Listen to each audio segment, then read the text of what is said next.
Well, good day. This is Eric Rollins, the Constitutionalist. That's still a mouthful for me. Oh, wow. I know, isn't that crazy? You name the show the Constitutionalist, and then you stumble over it. Trying to bring you a conservative perspective that honors God and our Constitution. And today I have somebody trying to make a difference. Like so frequently is the case, I am joined by Jim Shoemaker from Congressional District 9, which is mostly Stockton, but can you define your district so people know where you're starting from, and then we'll get a little bit of story. All right. Well, it's Congressional District 9, and it encompasses literally 96% of San Joaquin County. So we're directly south of Sacramento County and north of Stanislaus. It encompasses about 3.5% of Contra Costa County, which is directly west, and then just a little portion of Stanislaus, about 0.5%. So we're pretty much all of San Joaquin, Stockton being the biggest city in San Joaquin, but Lodi, Tracy, Manteca, Lathrop, Escalon, Ripon, and Lockford, Clements, Thornton. So we've got in Linden, we've got quite a few in this area that encompasses the Congressional District 9. So think of it as you hit the state capitol and you go south about 40 miles. Okay. What happened? Well, tell me about yourself. Then we're going to discuss a little bit of what happened with Prop 50. But why did you choose to do this? What's your background? Well, my background is a blue-collar working guy and business owner. I started in farming on my uncle's farm in South Dakota after my father had passed away at 10 years old. I used to go to work with him in the Los Angeles area. Los Angeles Unified was one of his clients. And he sold popcorn in all the schools, 138 schools. So that's what, at a young age, I got to see the workings of business and how my dad worked. And then I got the farming experience with my uncle and running the harvest from Texas to Canada. And then I got into trucking and went to work for a company in LA and was a Teamster and started driving and worked for a concrete and cement company. And then I went over to buying my own truck and starting my own trucking business. From that, I ended up moving up to Northern California. For 35 years, I've been up here. Started another business, a pool company, which got me into more construction work and building and remodeling and financial services and mortgages and just a gamut of everything I've done. So jack of all trades. So if there's a problem, I know how to fix it. So I know, but never once did I hear about how you were a government dependent. Yeah, well, yeah, no, I haven't, hadn't been. I just realized you need to work and do what you can, and when things do happen, I've had some very interesting things happen to me. My trucking business, I ended up having to switch over because getting help or workers, to drive was a challenge. I blew a knee out. I learned about the medical issues pretty early. They canceled my insurance policy and left me in the middle that I'd been paying on for, I think, 4 or 5 years by that time. And so I got to learn about, how the government works in the medical profession. So from that, I consistently kept going. My background being involved politically started when I was in high school, and I got involved with the pro-life movement. I had been, I believe in life from conception, and I believe that in high school. As a Christian, I think that God has created each and every one of us uniquely, and we're divinely set here for a purpose, and we need to look at the sanctity of life of being special. And and the protection of family. So I got involved in that. And then when I started my business in trucking, I started finding out how much intervention the government liked to be part of, sending me. They're your silent partner. They're there Oh, to help you, yeah, right? yeah. Well, they were the silent partner with a club. I think it was at least a 20-pound sledgehammer most of the time. So I got notices almost every other week about something else I needed to do or sign or fill out or file or pay or whatever. And it was funny. I started telling people, I go, it's like I need 3 people working for me just to keep me working. Yeah. And so I started getting more and more involved. I got into Young Republicans. I got into the John Birch Society. I learned about them, and I'm a member. Good. It's one of the greatest educational programs I think there is in the nation. I got involved with that, and then but being in trucking made it a challenge to be at meetings and other things because I was gone a lot. And I only missed one election since I was 18. I managed to get to every primary and general, so I take it very responsibly. But I realized we needed to be involved. So I started helping multiple candidates. Dana Rawbecker, back in the day in Southern California, was one of my first ones. P1 Bob Thornan was the first congressman, and Reagan was the president I voted for. So those were the first guys I got involved with in campaigns, just walking door to door. And then after that, getting up here in Northern California, I got involved right away. I got into multiple, the Young Farmers and Ranchers, the Farm Bureau. I got in citizen property rights groups, the gun groups, the NRA, and which I'm a endowment member of the NRA, and been involved with California Rifle and Pistol Association. So I got involved with a whole lot of groups that were, fighting for the liberty of the people. And during that time, I helped multiple candidates, probably 200 to 300 candidates. I've helped over the 35 years I've been here, and I'd say 50% did well, and 50% started going south. So what got me to the point I'm at right now is I was looking for people to run for office. I'd rather have somebody else do it because I know what this really takes. But there wasn't really anybody stepping up, and those that I did talk to or vet really had no clue. They had no foundation. They have an idea that they want to run because, we need to do something. But you have to know how government works. Exactly. And I think, Eric, what we really focus on here too much is, hey, I found a warm body that wants to run for office. And then it's like, okay, then what you have is I'm going to call them the globalists, the national, all these, worldly people that want to latch on to these people because they don't have a foundation and they're easily moldable to their whims. And I think in my case, I've had many people ask me, well, how are you going to do this or how are you going to vote on that? And I tell them straight up, I said, you want to know how I'm going to vote on everything? There's only 2 books you need to read, and that's the Bible and then read the Constitution. And I said, and you'll know how I'm going to vote on stuff. I go, I'm not easily swayed. I've been fighting the establishment for years. I believe we need to go back to a grassroots man on the street, the working person philosophy, and not this professional politician. Okay, well, professional, yeah, okay, that's I don't good. know that I like the word professional because I don't know that a whole lot of them are professionals, but it's career. How about career? That's actually a really good point. When you're looking at that, I'm a professional. I look at things and I want to do the right thing. I think maybe not professional, but they're the elitists. I think that's really the way it describes many of the people that are in office today. Is they regardless of party, yeah.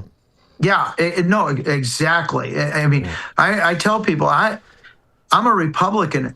And it's a challenge, but I tell them I'm a bad Republican because I believe in the Constitution. And I believe that, you can't blindly follow if you don't understand what you're following. And and the challenge with that is, I think, we've dumbed our society down so far today that we're in the mess we're in because we don't have citizens stepping up and understanding their duties as citizens of this great nation and holding people accountable.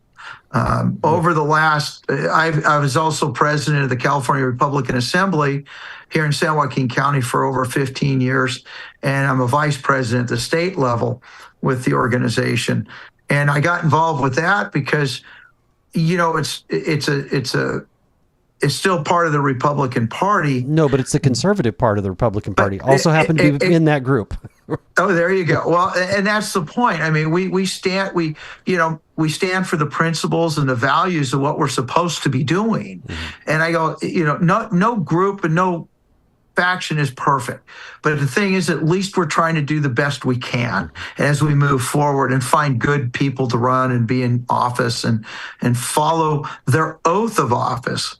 Because that's the other part I think we forget so much in what is going on today is each individual that runs for any office, from dog catcher to president, takes the same oath of office to the Constitution of the United States.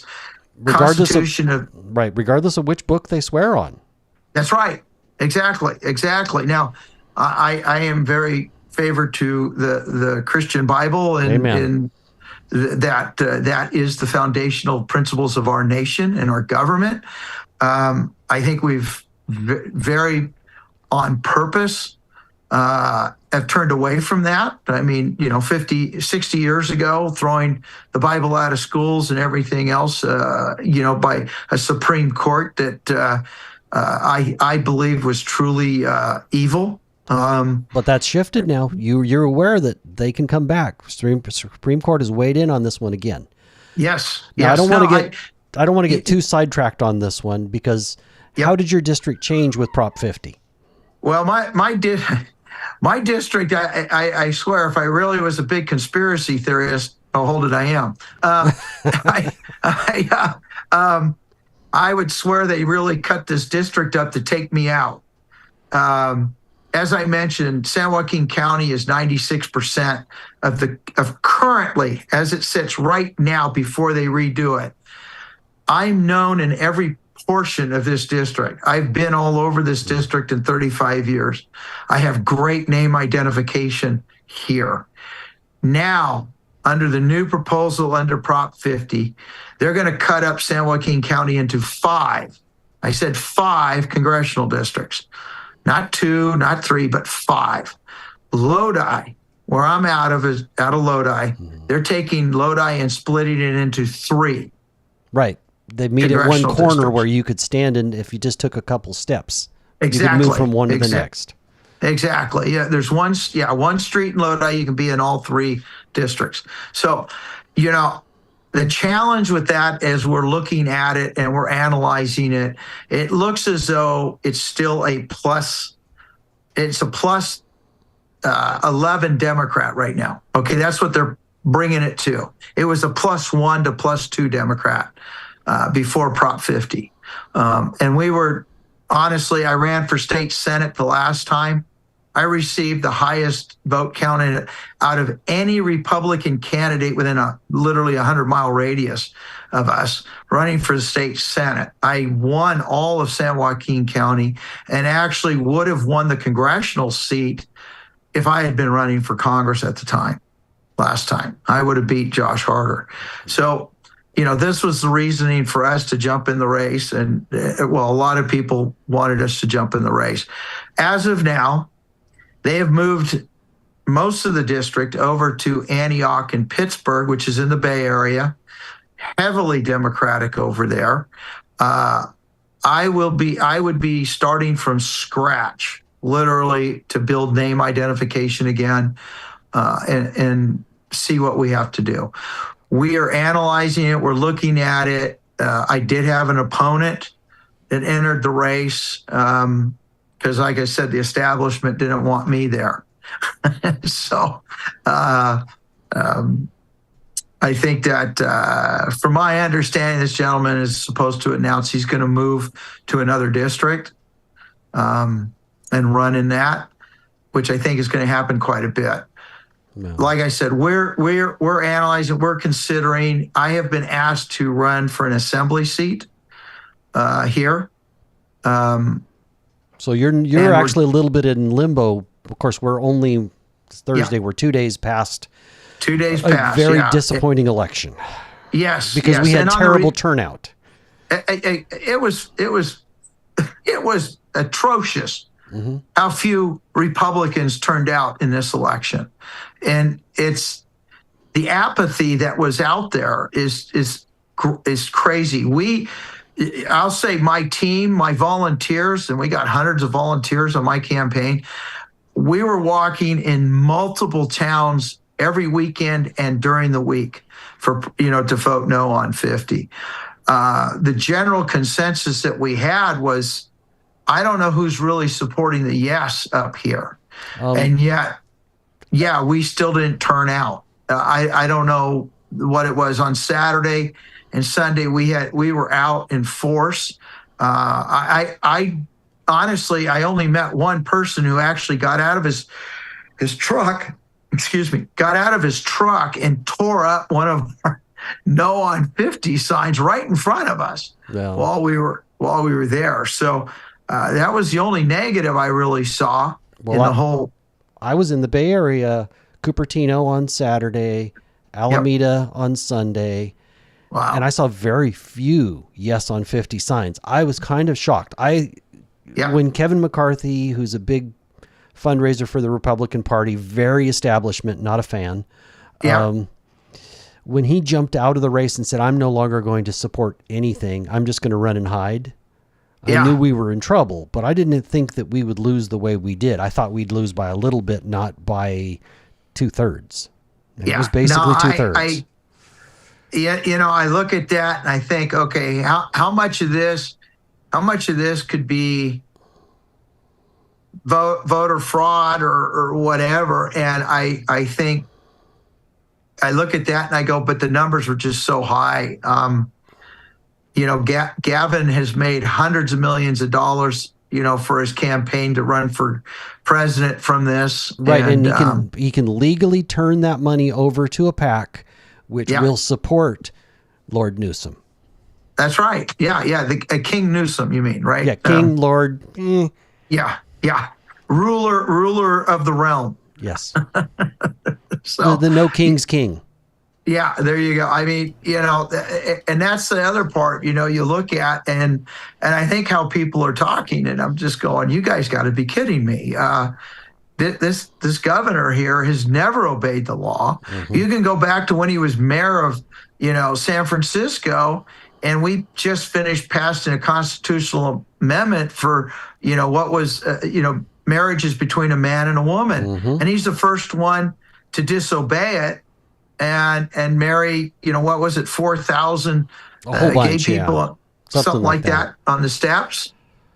So I don't want to get too, there will be plenty of opportunities to complain about Newsom because the man's a liar, a fraud, a narcissist, and kind of a sociopath because he doesn't seem to believe in truth. It's just whatever will acquire more power. So I'm going to leave it at that and shift to, what is the role of government in your eyes? Well, the role of government is to do the least harm. It's only supposed to sit here and protect the citizens and guard the borders. And really, that's it. I mean, you look at, language, borders, and obey the Constitution in this nation. I mean, that's what ours is for. And then power is at the closest level to the people. I think that there's something I've been putting out. We put out over 300 of these books. The Doctrine of the Lesser Magistrate. Oh yeah, I bought a bunch of those. I've given them away to quite a number of pastors. Yeah, well, we did almost 300 of them to elected officials. That's a good way to go. So we've been putting that out, and I'm trying. And at this point, when I've been asked to help or support other people running for office, or they'll come to me, and I'm vetting them, I literally go, okay, first, read the Bible. Second, I want you to read the Doctrine of the Lesser Magistrate. I go, I go, then you'll have a better understanding of what we really need to do. I believe from the local level, we need to start to hold Sacramento and Washington accountable. But government has no right to give charity. And charity can only be given by the individual on their from themselves to someone. That's charity. That's blessing God with what you've done with your own work and labor. Yes, but the left thinks that because they give away free goodies and it helps them get elected, that takes the place of charity. Yes, and you know, I kind of bring up the point, you know, when you look at taxes, you know, Jesus did not go to his disciples or others and say, give me the money so we can pay the taxes. He went to a fish and got the coins from the fish. So that tells me, you know, you don't fleece the people. You know, in our government, the role of government is, like I said, is right now so overstepping its constitutional authority and its mandate that our founders envisioned for it, that we need to turn back. We need to start having elected officials refuse to keep playing this internationalist game of indebting us, you know, and stealing from us. I mean, I got this fly flying around here. But yeah, so I think as we start battling this and we come into it, we need more foundational people to run for office that actually understand that they're walking into a lion's den. They need to be prepared for it. We need warriors. Yes, as opposed to people that are just compliant. Yes. I mean, I think we need God's warriors. Well, amen. I've, you know, like I said, I look at my district encompasses everybody. I got told by powers to be I should limit my Christian view and you know. Well, but there's a separation of church and home, right? Yeah, and church and home. I didn't say state. I said home. Like your values. I'm going to tell you something. Last year, I spoke in 5 temples. I spoke in a couple mosques. I spoke Hindus. There's not anybody I didn't speak in front of, and I not once got chastised, ridiculed, or anything from that. I got, you know, you're the first guy to come in and be truthful. Yeah. And I go, you know, and yet I had on our side, and I call it our side just because, you know, we're team red right now, you know, but you know, they're you know, don't do this, don't do that, and it's like that. No, that's not me. I go, I've worked with people that hate my guts, and we all of a sudden they come around and they go, apologize to me maybe years later, but they apologize and we become, you know, acquaintances and friends and talk, and you know, and that's where we got to be. And I think that. Yeah, go ahead. Finish the point. No, I was going to say, and you know, and that's a reflection of what we need to, as a Christian and as the foundations of this nation, we need to embed that into our youth to understand the sacrifice that our founding fathers gave to this nation to create this nation. But why did they do it? They did it because they were Christians. Mm-hmm. They weren't Hindus. They weren't Muslims. They weren't Sikhs. You know, we did have a few Jews that were here, yes, but it was Christians. Christians created the greatest nation on earth, gave us the freedom to worship any way we want, preferably that you'd worship to Christ. And then at the beginning, every single state had a rule that you had to profess to Christ to enter office, right. so that they knew that if you do that, you know there's a consequence for your actions, not just here, but in the afterlife when we go, you know, when there's judgment upon us. So that was like a safeguard to our founders. They knew that. Right. That a lot of people didn't know that. The 9 of the states said you had to be 9 of them said you had to be actively practicing. Yes. Okay. The balance of them Yep. There were only 13, so you can do the math. Yeah. The balance of them said that you had to at least profess your Christianity. Yes. One of those states, though, they define Christianity as Catholic at that point in time. So there's just a little more of the story. So Pennsylvania, people forget. So anyway, no. Well, regardless of what you end up running for, what do you think the big three problems you would focus on? Well, for me, it's in trying to reverse this course, and in doing that, I look at the position, whichever position I end up in, utilizing that office to help build us up at the grassroots level, helping our communities to start realizing they need to be involved in that, where we could make some changes. Right now, in Congress, we have a president, and we're in currently, the majority. Lord willing, we'll stay in that majority. So in Washington, it would be, trying to help maintain the direction we're going, start limiting the overseas involvement and everything, and then come back here and start pushing for an agenda to bring power, utilities and other things back into the state to help here. Also protect our water and start utilizing Washington towards that direction. I think what the president's doing on the border is 100% right on. We need to do that. We need to deport the criminals and the others that have entered our nation illegally and who are causing mayhem. And we need to look at maintaining that. If I end up going into the state of California, it's a little more challenging because we are truly the lion den. Yeah, it's truly going into the lion's den. Yeah, and so, but I really believe that as I look at it, I go, I'm a warrior. I go after this stuff, and people who have known me for years know that, they know where I stand. I don't waffle around. You ask me, I'll tell you. And I think in Sacramento, what the biggest thing was going back to building our base, helping us establish a bench to start bringing up other younger candidates and other people that we can help move in. Because the only way we flip this state is we've got to flip it with supporting each other, working together, and finding better grounded candidates that we can put in and support.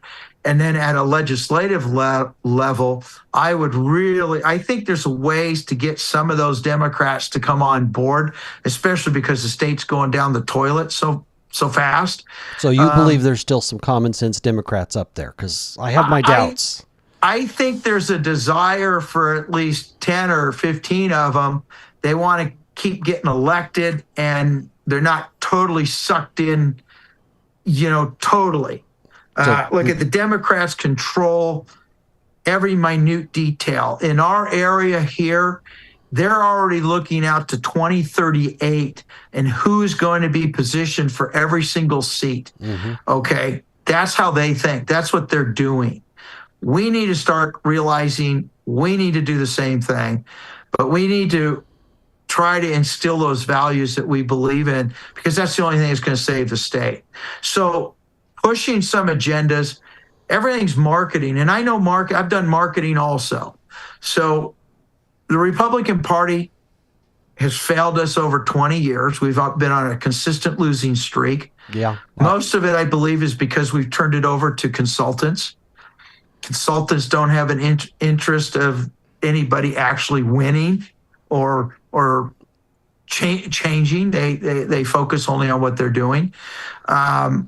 And I think we need to return it and educate. As a Berter, I look at education as the fundamental grounding that we need to have. We need to teach our children in schools today and everywhere that, the economics is what's negative with the direction we're going. And we can't sustain this when people are leaving the state. Well, and so everybody wants all of these freedoms. Yep. So they're demanding freedom, and and I'm not fighting for freedom. I'm fighting for liberty, because liberty comes with responsibility. Amen. They're not the same thing. That's the key right there. And I'm going to give a quick plug for John Birch. My favorite constitutional series to watch. Oh, 100%. Is the John Birch one. It is about principles. Yep. Constitution is the solution. You put in John Birch Society, Constitution is the solution. Maybe 7-part series. Yep. It's free. It just takes you a little bit of time. Watch it with your kids. Yes. They have interesting conversations instead of it being all dry. Oh, this is the First Amendment and it says these 5 things. Yeah. It's more about concepts and trying to get you to think it through yourself. Yep. So, they do a great job. I mean, I tell people, get your neighbors to come over and have a potluck, and put it out there, because it's a fabulous educational opportunity to learn the foundations of our government and what we should be doing as citizens. But that's, what you just said is really critical here. Also in the legislature. I mean, I could see pushing some bills on cutting the income tax. I mean, to be honest, I would eliminate the income tax. I would really like to work on that aspect, because I think it's ungodly and inhumane to tax a person's labor. At the same time, I think we need to do something about property taxes. A lot of people getting older and their property, I mean, having a $5,000 to $10,000 tax bill every year, even though you've paid off your house, is insane. Mm-hmm. Well, the reality on that is that as much as you'd like to get bills through, and if you can't convince some Democrats in today's world, the only way to get things done is the model that people like Carl DeMaio, David Tonkepaw, Shannon Grove, they've gone to the media, they've gone to social media, and sometimes they've gotten through positive things, or sometimes they've stopped insane things. So that's, frankly, the big wins we've had in since COVID. They're all in that form, as opposed to just legislation. You had to go to the media. You had to basically turn up the level of fire where constituents were now calling their Democrat representatives. So, do you have a plan to do that? Who would be your allies if you went statewide? Who would be your allies? Well, Shannon Grove running for that. She's endorsed me. I know, but she's now termed out. She's going for Board of Equalization. Board of Equalization. But at the same time, I mean, all of these the names you just mentioned are all they're all allies. I have talked to all of them, and I believe we put a Republican coalition together that will work together and push that agenda. What you're saying is exactly what needs to happen. We need to do it all over the state. And we need to, not for personal gain, but for the gain of the people, to let them see that, what we're doing is to help them. And we need to put that program together, what they've been trying to do. Look, for us to get any media is a nightmare, and that. And I mean, that's why this format here, as you've been saying, this is the future, because they can't control it as well. I mean, I think they can still shadow ban in some cases, but it's not the same. And I don't understand all of that, but yes, I've heard the terminology of shadow banning. I know that when we did a lot of stuff in my campaign last time, they had our social media was hacked all over. It was a constant battle trying to keep our stuff up and relevant, because we found out that when we had 60, 70,000 people watching something, and then all of a sudden we have 800. And it was like, well, what happened? And then at the same time, like I said, we had some times where we had some of those issues where our things were hacked. All of a sudden we lost our Facebook, our Twitter, all the other things. I don't know. I don't understand it. We had our media guys and tech guys. Well, you should have been blue check marked, and they are better about protecting you when you pay them to protect you. Oh, okay. I don't know anything about that. But that's not it depends on which social media platform, but all of them have a system where they'll protect your account if you give them bribe money. Okay, I didn't know that. Yeah, I'm gonna have to. So that should happen. What do you call it? I'm going to let my supervisor, your engineer, engineer. Yeah, now they find a good way to monetize this, by the way. So this is a way to get us. But the blue check mark, if you go to a famous person like Eric, we're working on that one too. But we're getting a blue check mark helps kind of verify. They call it verify who you are, and it keeps them from kind of doing some things that they normally do to everybody else. But, okay. But they're still slanted. I mean, a little bit biased, They're still biased, but at least now that you've paid them, they're incentivized to not let your account get hacked. Got it. Okay. So we're down to. We didn't know about that, so they wiping us out. But even with that, we had such a strong ground game, and that's the other viewpoint that I want to bring up. We need to incorporate bringing in the most valuable tool that we have, and that is the people. Not consultants, not paid walkers, not all the, pay for this and everything, but the true volunteer that believes in the cause. Because I know there's a lot of them out there. But over the years... But we can't get them to show up to vote. So how do you do that? Well, I mean, in my case, we're up over 300 volunteers that have walked, talked, knocked, and called. That's actually, I've dealt with quite a few people that have run for Congress. That is a decent number.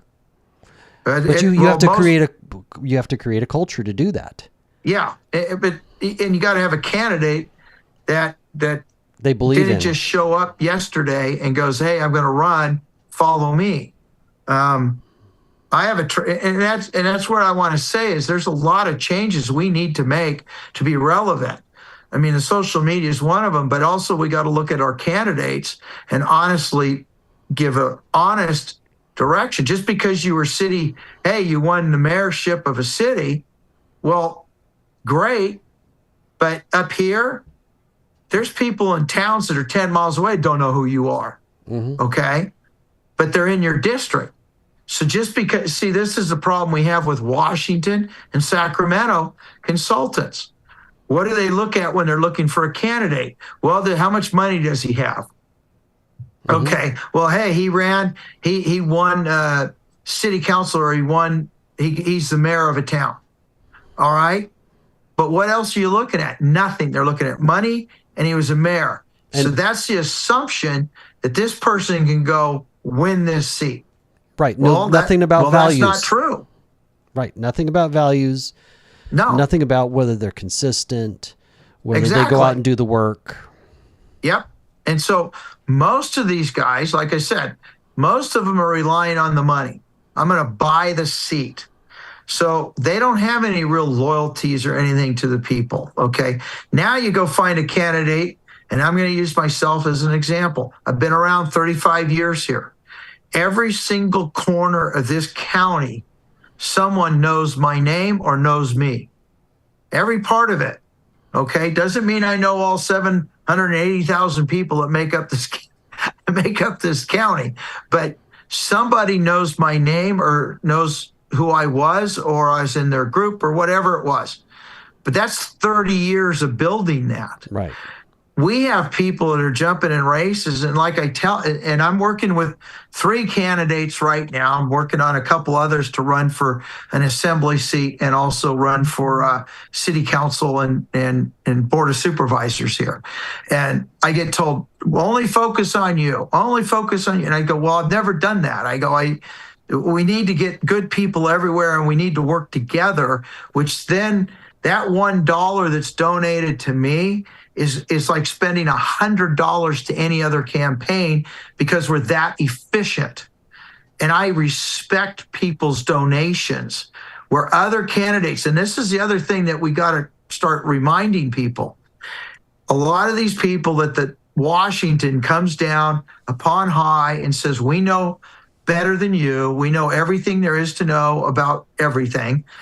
This is the guy we're going to run. Okay, he's going to drop in, $500,000 of his own money, and then we're going to pump in some money, and we're going to tell you how to spend all of it. And it's like, okay, but there's no connection to the people. Right. We're going to go out and do all this. So you're going to buy this seat. Now, what we need to get these people motivated again is to start at the grassroots. And like you said, we have an uphill battle. But 25 years ago, we used to turn out in these elections. We've lost a lot of people that have moved out of state. We've lost a lot of people that are just, I'm done. There's no reason to vote. They cheat. They do this. They do that. But there is a moment of hope coming. Yes. And the voter by ID ballot initiative, I think, is a huge moment of hope. 100%. And we were out collecting signatures on that also. Well, last month we've been collecting signatures for that too. Everywhere I go, I don't just do my campaign. We're doing that. We're collecting signatures. So, but my point is 25 years ago, there was a group of us. We could get between 500 and almost 800 people on the street walking precincts on a Saturday with a 3 to 4 day notice. Okay, today you're lucky if you can get 10 people to show up for a Saturday. Mm-hmm. All right. I've been out there walking quite a bit. Yes. Now, I mean, you see it. I see, because people are jaded. That's why. That's right. You have to reach out to the youth. If there's a way to connect the dots between what Charlie Kirk was doing, yes, and an adult political movement, and I've not been very successful with that. And I know all the Turning Point people locally, both the high school and regional reps. Have interviewed most of them, know a lot of the members, but I can't get them to show up and connect with the grassroots outside of young Republicans. That seems to be the one place in my county. Now, we're down to 3 minutes, a little less than 3 minutes, closer to 2.5. Why are you hopeful? And how do we, if people want to know more about you, how do they find you? Well, you know what? Go to Shoemaker, the number 4, Congress.com, and you can look me up, see everything there. We're on there. You want to donate? I mean, we're taking donations. I mean, understand, we're in flux, but no matter what, I am not leaving the battle. We're in for the fight. We're in for the long run. We need to fix the state. I think we've covered pretty much where I do stand on quite a few of the important issues. I will fight. I will not give up. I'm not doing this to find a seat and sit in, okay? If I have to get up on the table and the desk and take a bullhorn or whatever we got to do, I'm there. I would have hauled Gavin Newsom out of his office and tarred and feathered him on the front steps of the Capitol as long as I could do it before the CHP shows up. But the point is, we need to start holding these people accountable. I'm willing to put my name out there on that. I'm willing to do that. I'm willing to fight because I know this state's worth fighting for still. I believe our nation's worth fighting for because we've been blessed greatly by God for it. But we also need to turn our faces back to the Lord and ask forgiveness for the wickedness that we've become. And we're all accountable for that. But if we ask for that, I know he'll bless us again. So we need to stand up and fight. I'm in the fight. Go to shoemakerforcongress.com. Look us up on Facebook, Twitter, all the social media stuff. We're on there. And anything that comes up, we will be announcing here in the next week or so and in that direction. But we are in the fight. We're not going anywhere. Well, Jim, God bless America. But you know what? Let us bless God so we can get his blessing. So, well, Jim, I thank you for this time. All right. Thank you, Eric. Again, Jim Shoemaker for Congress.com. If you want to know more about this man. Yeah. And I certainly wish you the best. I'm definitely rooting for you. I'd vote for you if you were in my district, but I'm a little south of you. Well, we are in California. Well, we better work for each other because otherwise we're going to burn alone. We're going to have to unite. You got it. All right. Have a blessed day. You as well. Thank you. All right. Bye. Bye-bye.